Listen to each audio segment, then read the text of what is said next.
Bonjour à tous et bienvenue à votre édition L'Info. L'Algérie et la Russie ont signé hier jeudi à Moscou une déclaration de partenariat stratégique approfondi et plusieurs autres accords visant à renforcer ce partenariat et témoignant de la solidité des relations historiques et privilégiées qu'entretiennent les deux pays.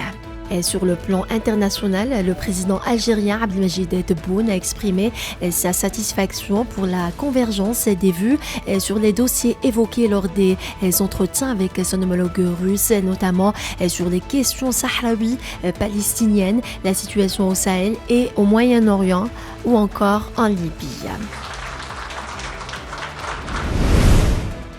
Par ailleurs, le président de la République algérienne a remercié le président russe pour avoir accepté la médiation de l'Algérie dans le conflit opposant actuellement la Russie, pays ami, à l'Ukraine, s'engageant à être à la hauteur de cette confiance.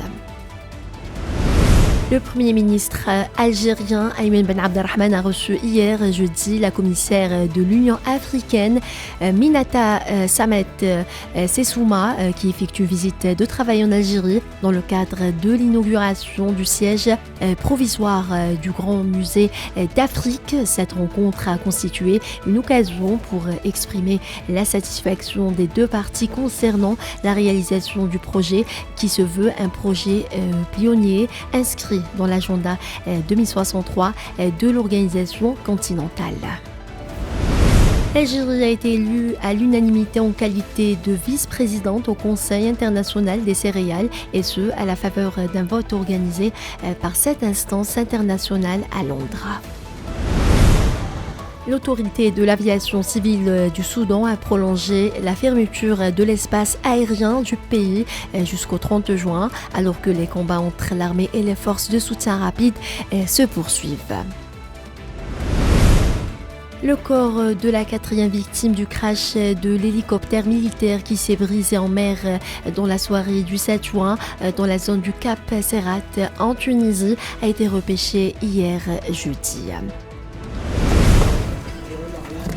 La Commission électorale nationale a proclamé hier les résultats définitifs des élections législatives en Guinée-Bissau qui confirment la victoire de PAI Terra Ranka, une coalition de l'opposition dirigée par le Parti africain pour l'indépendance de la Guinée et du Cap-Vert, arrivé en tête avec 54 sièges de députés sur 102 mis en jeu. Les pluies torrentielles et les inondations dans la région d'Émilie-Romagne, dans le nord de l'Italie, ont causé des dégâts pour plus de 9 milliards d'euros, telles sont les estimations provisoires citées par les autorités locales. Voilà, c'est la fin de ce flash. Merci de l'avoir suivi.